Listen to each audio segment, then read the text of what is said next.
Hi, and welcome back to yet another Spooky Sunday episode of The Horror Within Me. I am your host, Eric, and this is a podcast where I do horror movie reviews and interviews. If this is your first time here, welcome. You're joining us on a very special episode. This is the final of the Halloween Favorites October series. So if you haven't been listening, there are 4 previous episodes where I am highlighting my 5 favorite movies to watch in the Halloween season. This week's episode is dedicated to Halloween 4, The Return of Michael Myers. Now, Halloween 4 just hits that sweet spot for me during the holiday season of Halloween, as does many of the Halloween movies. You can really watch any of them, but there was just something about Halloween 4. The opening credits are very different than what we're used to for the Halloween films, I think. There's the trick-or-treating. There's just a lot of really fun things that this movie brings to the Halloween season. And I always also fondly remember seeing Halloween 4 and 5 even more than the original on AMC Fright Fest during the Halloween season. So it just connects a lot more with me, and I wanted to share that with all of you. That being said, before we get into some of the content of some of the information on the movie, I'm going to take a second and do this week's terrifying trivia question. This week's terrifying trivia question is a multiple choice, and it is: what was the name of Jamie's dog? A. Max, B. Buddy, C. Sunday, or D.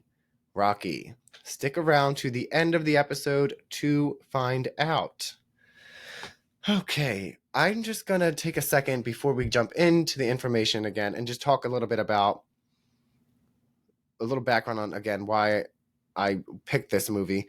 I think it was the fact of I was a small child when I first started watching Halloween, and this, while Tommy Doyle and Lindsay Wallace were in the original, Michael didn't really bother them. He was after Laurie and her friends. Whereas in Halloween 4, he's actually after his 7-year-old niece. And so it was different to see a child my age in a horror movie being terrorized by the boogeyman. So I think that's what kind of drew me a little bit more to Halloween 4. Yes, we know the mask. People are just like, what was that mask? I think it's even turned into this whole debate about it, because I've seen on TikTok that people are like, oh, I love the mask, or I don't love the mask. Me personally, it's grown on me. And the scene where Jamie is dreaming, the dream scene is just iconic. When he grabs her foot from under the bed, it's like a child's worst fear. And let's be realistic. It's not even just a child's worst fear. I'm 37 and I would be terrified if my bed could be under there, but I have drawers, so there's no way that anything could be hiding under there, which is I'm grateful for. I actually am also super excited because I just ordered a bunch more of my Michael Myers masks for my collection, and from Trick or Treat Studios, and they should be coming sometime next month. And then I'm only missing one, which would be the H2O version, which they are currently sold out on. So I'm going to keep an eye out to see when they are back in stock to buy it. So that way I can complete the collection of original timelines, not original timelines, but the original entry masks for each movie. But enough about me. We're here to talk about Halloween 4. Let's talk about the information on Halloween 4 on IMDb. The synopsis is: 10 years after his original massacre, the invalid Michael Myers awakens on Halloween Eve and returns to Haddonfield to kill his 7-year-old niece. Can Dr. Loomis stop him? Halloween 4 is starring Donald Pleasence reprising his role as Dr. Loomis, Danielle Harris in her first role as Jamie Lloyd, Ellie Cornell as Rachel Carruthers, Sasha Jensen as Brady, Kathleen Kinmont as Kelly Meeker, Buse Starr as Sheriff Ben Meeker, and George P. Wilbur as Michael Myers. Rest in peace, he recently passed away. He also was Michael Myers in Halloween 6. So if you didn't know that, now you do. Halloween 4 was released October 21st, 1988. It was directed by Dwight H. Little, produced by Paul Freeman, written by Alan B. McElroy, has a rating of R, a runtime of 1 hour and 28 minutes, falls under the horror and thriller genre. Tagline is 10 years ago, he changed the face of Halloween. Now he's back. IMDb rating of 5.8 out of 10. Under Rotten Tomatoes, the tomato meter of 39%, and an audience score of 53%. Now, let's back up like we always do. Let's jump back in. I was super excited that Donald Pleasence, he made the Halloween movies when Jamie Lee Curtis stepped away from them after the second one for a while. So him being in the now Curse of Thorn trilogy or Jamie Lloyd trilogy, either way you want to look at it, even though she kind of... But anyway, I love that he reprised the role. He did such an amazing role as Dr. Loomis, and I don't think they could probably, like, I don't like the word replace, but they could find another Loomis and probably could do a really good job, just as I believe they could find another Freddy Krueger that would do a really good job. We just have to be open to it, but we have to be respectful of the original actors in those roles and and what they brought, and accept that, just like any reboot or remake, it's not here to replace the original or be better. It's just to give a new fresh set of eyes and perspective. I think that we could do that with the Loomis role, but I'm so grateful to have lived in a time where I've got to experience all of the originals first.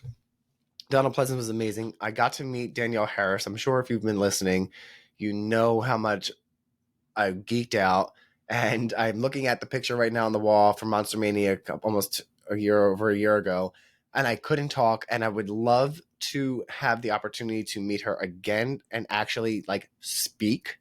But she was just like my favorite final girl. Because like I said, as the child, I related a lot to her. And I would love to have the opportunity to even interview her, but I'm too afraid to even try to reach out to even figure out how to do that. I also love Ellie Cornell. I love Rachel, and we're not going to talk about it because it's going to piss me off. We'll save it for the episode when I do one on Halloween 5. But what happened to her was a travesty. It was tragic, and it was unnecessary and done very poorly, and that's all I'm going to say.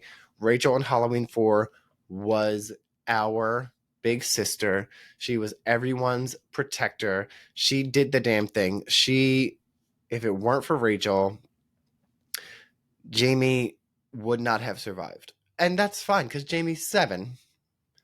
But Rachel really, even like looking at the other kinds of like women, like the sheriff's daughter, Kelly, she was very promiscuous, and like Brady was like, they're all teenagers, and I get it. Rachel was different. Like, she was concerned about the boy and she wanted to go on the dates, but when the time came, like, she did what she had to do for her. It's not even her blood sister, it was a foster sister. Like, I don't even think she was adopted into the Carruthers family because they called her the foster sister. So I really, really think that Rachel was a huge part of Halloween 4, and I think that they really did her wrong in Halloween 5 and just disposed of her just to replace her with Tina, who, don't get me wrong, I like Tina. But it should have been Rachel in that role. And then the rest of the cast, again, amazing. I think George P. Wilbur did a good job of portraying the Shape, aka Michael Myers, and he was terrifying. And the scene on the roof will always be one of my most favorite scenes in all of Halloween freaking history. It's so ridiculous too. Like when he slaps that little leg over onto the roof to climb up and like is walking as Jamie and Rachel are struggling to even stand. Makes no sense, but just an amazing scene. I love this scene so much. But it pulls me back down to the ratings because the Rotten Tomato meter of 39% and the audience score of 53%.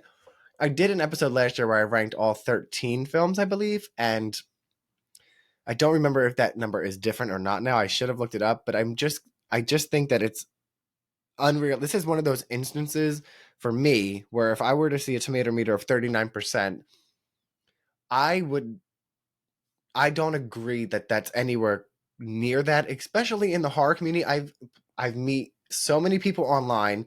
I see so many like fandoms of Halloween 4 that just like love it. That yes, it's the critic, but even like the audience score of 53%, I don't believe is an accurate portrayal of like how much people really love this movie. So we need to go out there and boost that audience score, myself included, on Halloween 4 because that is incorrect and we need to fix it. Speaking of boosting scores and reviews, it's time for the top 3 best and worst reviews for Halloween 4 The Return of Michael Myers on IMDb. Doing the top 3 best reviews first, number 1 is titled Triumphant Rebirth. This was written in June 2007. This film marked the new beginning of Michael Myers and set the series back into business, most definitely, and I know that all Halloween fans will agree with me here. It has a wonderful plot, well done acting, some major jolts of suspense, and even a little bit of emotional drama within. My favorite part of this whole movie is the very last scene. I'm not spoiling it, but it just involves Jamie Lloyd, the niece of Michael Myers. The very, very last shot of the whole movie, to me, is the most terrifying of all. It's the scariest thing that you could ever see in a horror movie, and it's not a death. You'll just have to see it, I guess. And there's like a winky, not emoji. It's like the parentheses semicolon thing. Um, I I think this review is almost perfect, except let's back up. I didn't think about the emotional drama within the movie until I read the review, and then I realized, yes, it is, and it is invoked that out of me every time I watch it too. When I think about poor little Jamie who lost her mom and dad in a car accident, and then she's with this new family. Somehow everyone knows that she's the niece of Michael Myers. So then these bratty ass kids tease her through the hall and like Jamie's and mommy's a mommy and like throw skeletons in her face. Let me tell you one thing right now. I always, even as a child, when watching this movie, would be like, I wish a motherfucker would. I wish a bitch would. I would have fucking mushed that kid's fucking mask so far to his face, but that's I'm not condoning violence. I'm just saying maybe impulse controls in my mind with certain things I need to work on. But those kids were fucked up, and I would have loved to have a scene with those little fuckers trick or treating. And I'm not saying that Michael needs to like murder them, but I think a scene with a satisfying like terror of them running into him would have sufficed for me. Just a little like you got what was coming to you in a way.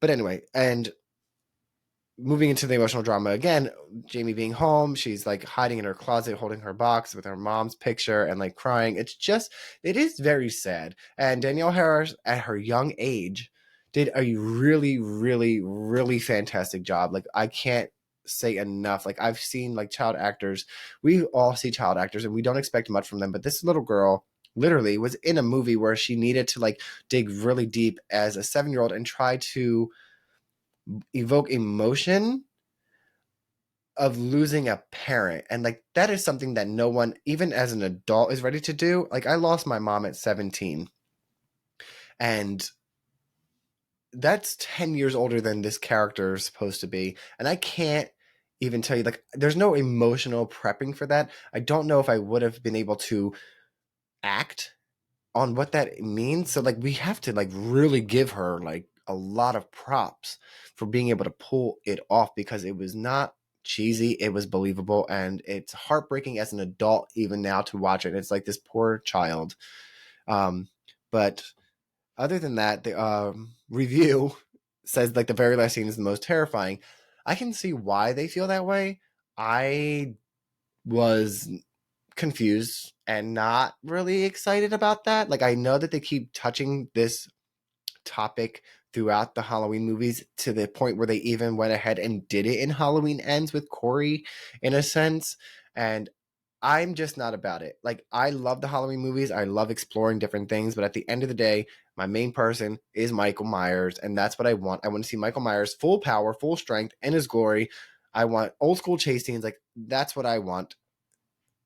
And the end of the movie with Jamie, while an iconic scene, didn't fully get realized in Halloween 5, and so I'm not really sure. Like, I'm not really sure what I feel like it just was just set up and left to the side. So I don't feel like it was done well. Moving on to the next best review for Halloween 4 is titled Awesomely Scary. This was written in September of 2005. This was the first Halloween movie I ever saw, and I must say it was the scariest thing I ever laid eyes on. From start to finish, my heart was pounding. I'd never seen anything like it before, ever. This film was excellent. The first victim dying by getting a thumb through his skull was a little much, but the rest was fine. I mean, that's not a little much. You're in a fucking horror movie. Anyway, the nightmare scene is my favorite moment of the film. Same. One of the best scenes in the whole series. Oh, well, I agree. If only the film wasn't about to kill the series with films after it, H5, H6. If Akkad wasn't making the sequels, maybe that 10 years of crap he made with the curse, in parentheses, might have been better. The only thing that made me think, what the, with this film is when Michael throws Loomis through the elementary school window. You can see that the shape has on an unaltered mask. Everything else is great. 10 out of 10. You can't give this thing a 10 out of 10 and then trash talk it.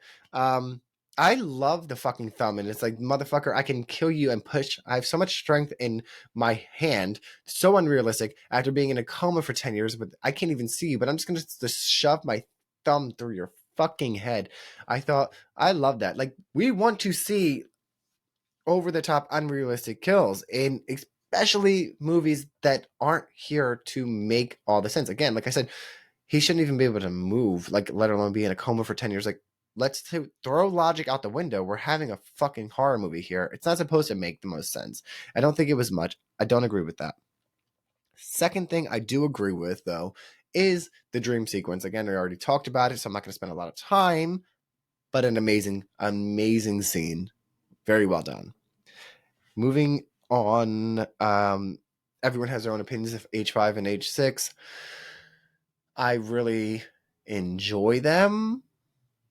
I am confused on how I'm trying to say that, because I get where people are upset about things, but the most thing that I can say about H6 is I was upset with the decision to recast Jamie, but also to impregnate her with Michael's child. It just turned into like a whole different kind of thing that I think we could have avoided. Other than that, I don't mind the Curse of Thorn.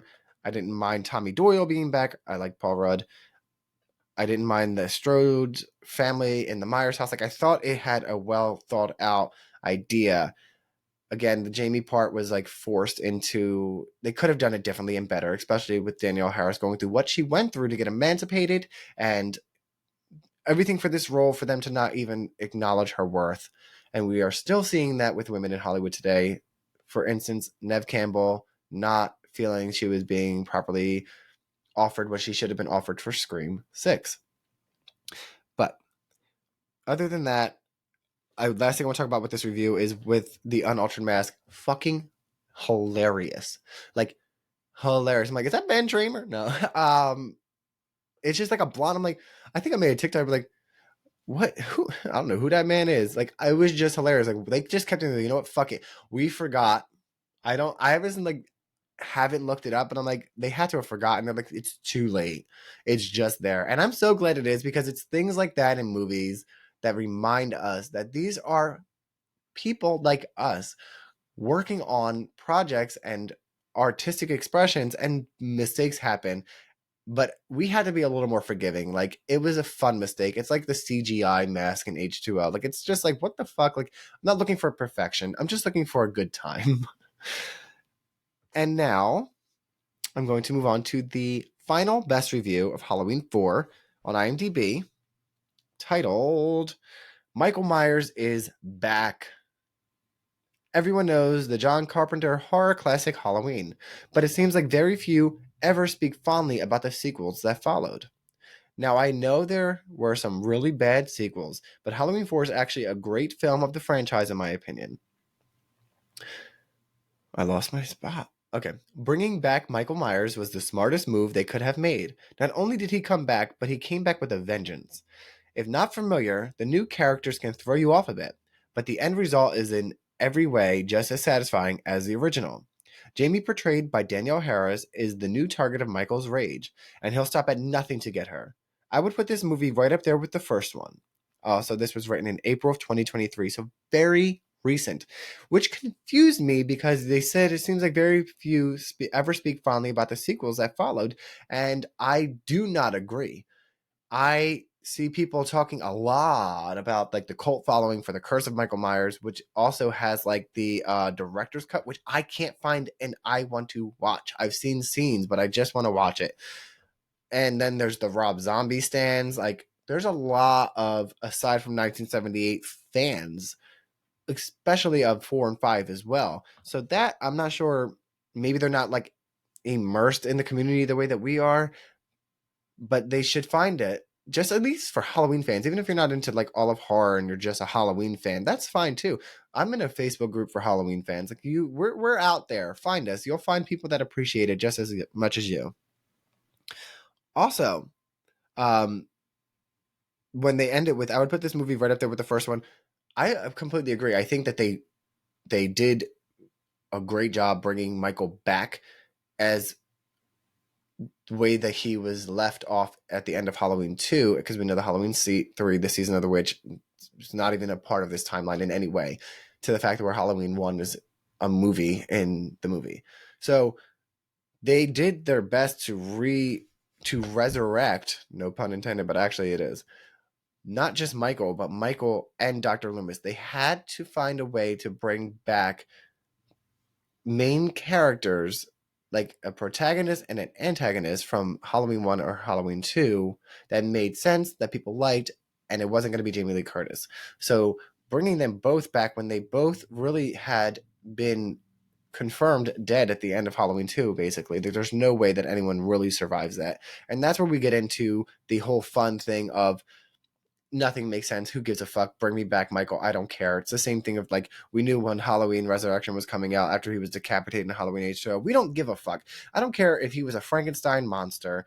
Like, it's ridiculous. We like ridiculous, or at least I do. But that concludes the top 3 best reviews. I'm going to move on to the top 3 worst reviews. Now, we all know that I'm biased. I love Halloween 4, so we're just going to get through this together. The first one is titled A Friday the 13th Wannabe. Before I even read this fucking review, that infuriates me. The title itself infuriates me because, motherfucker, Friday the 13th literally was a Halloween wannabe. Why do you think it's called Friday the 13th? Like they were taking what the success of Halloween, which was a holiday or something that was a day, and made it in a slasher movie, and they ripped it off. They've said it. I love the Friday the 13th franchise.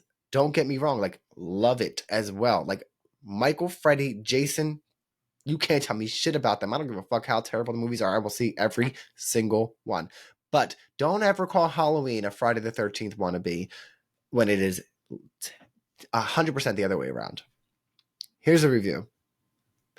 With this installment of Halloween, you can tell that the writers wanted to make a Friday the 13th clone. Oh my god.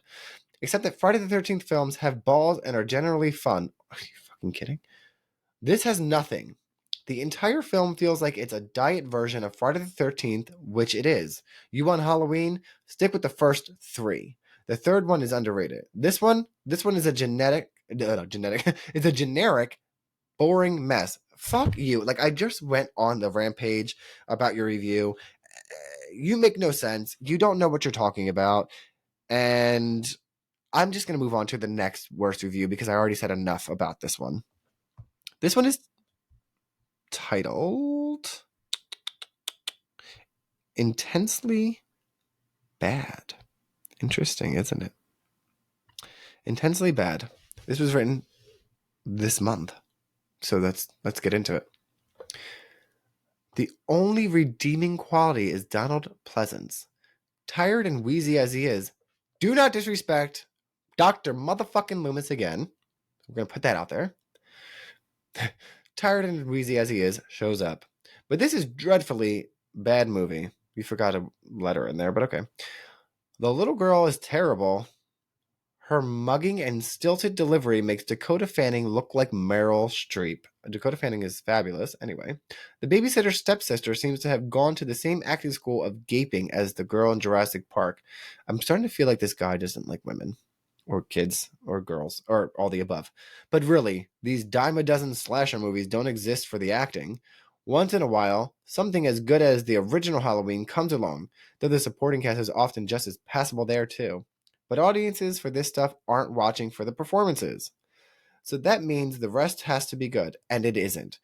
This was made by a director who doesn't seem to understand much about, camera setups and blocking the actors, nor an editor who understands anything about pacing.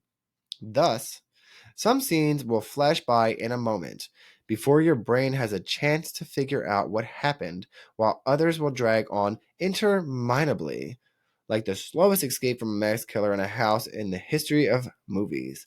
Sadly, they made yet another one with the cast after this. You are such a pretentious fucking prick. They don't know anything about editing or camera. Like, what the fuck do you do? What do you do? I can't stand that. Like, now you're not even like just shitting on the movie. You're shitting on like the entire production of it, which like I don't. I'm not technical, but I think like it was fine, like blocking and stuff. Like, are you just trying to show off? And then again, like you're writing a review, basically saying you're not a fan of these kinds of movies because you just keep shitting on the characters and the types of movies. And why the fuck are you watching movies? Are you literally watching movies to try to be like a know-it-all and then write reviews and hope that somebody's gonna be like, this person knows what they're talking about? Nobody gives a fuck. We're not reading your reviews to know if you know what the fuck fucking blocking characters or actors are. Like, I don't fucking care. That's it. That's all I'm going to say. And I only found 2 really bad reviews for Halloween 4, so that says something as well. And with that being said, that concludes this episode's top 3 best and worst reviews on IMDb. Let's talk about what we really want to talk about, which is what I liked the most about Halloween 4. If you haven't caught on, what I like the most is the relationship between Jamie and Rachel. There would be no Halloween 4 if one of the 2 actors were removed from the equation. What makes Halloween 4 work as well as it does is not only the actors portraying, like bringing to life Jamie and Rachel, but the actual characters and the way they were written for Jamie and Rachel.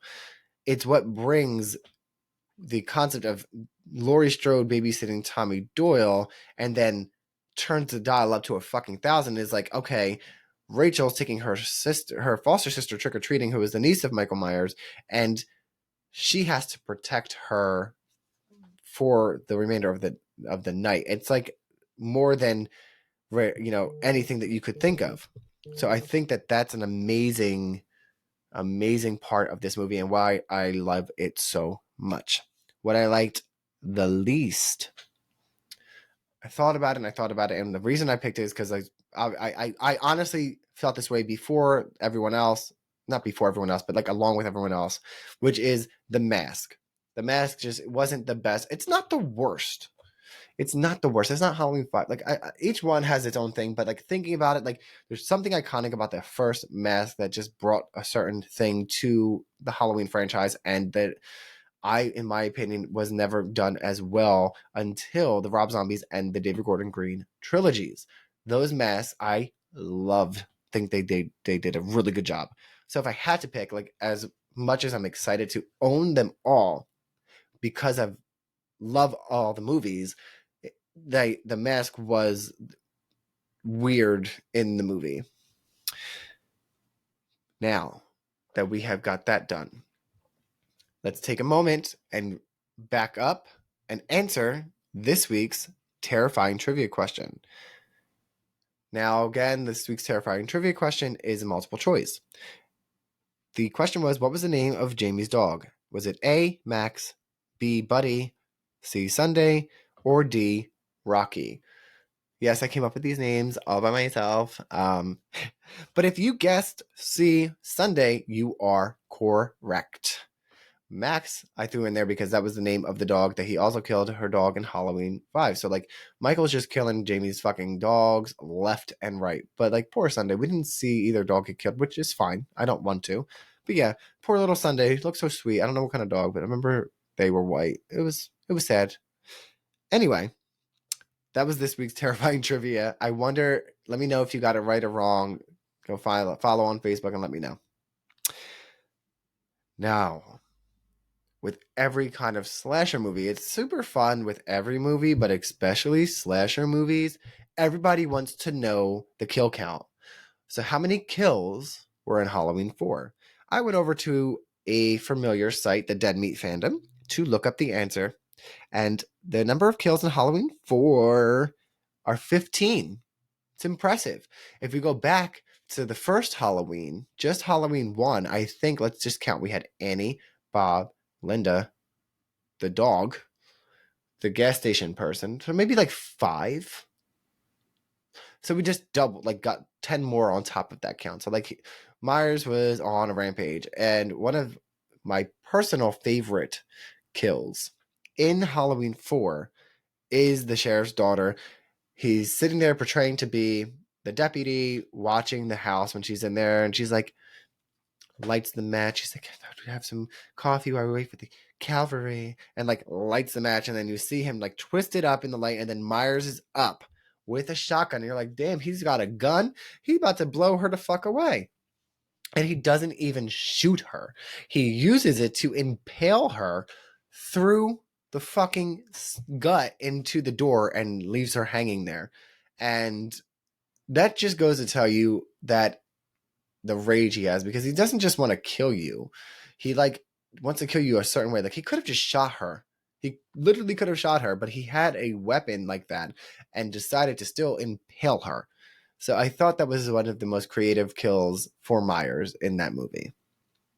But we've reached the part of the show where it is time to do my final rating and review for Halloween 4, The Return of Michael Myers. So this week's rating system is going to be jack-o'-lanterns because it's fucking Halloween weekend, everybody. And carve your pumpkins, put a candle in it, put on a Halloween movie, put on Halloween 4. And this is why. I rated it a 9 out of 10 jack-o'-lanterns. Again, it would have been a 10 out of 10, but the mask was, could have been done better. My final review for Halloween 4 is... Halloween 4, The Return of Michael Myers is one of the rare times a horror movie franchise was able to redeem itself after a disappointing previous entry. While Halloween 3's Season of the Witch would later go on to become a cult classic, at the time, viewers wanted more Michael, and Halloween 4 did not disappoint. This movie has all the elements needed for a true Halloween movie: badass final girls, creative kills, chilling atmospheres, and Michael Myers. If you want to watch Halloween 4, The Return of Michael Myers is streaming now on AMC+. That concludes this week's Spooky Sunday episode of The Horror Within Me. Thank you all so much for joining me. Happy Halloween, everybody. We will return with new episodes in November. I don't have a theme, and I don't have an episode, but there will be one.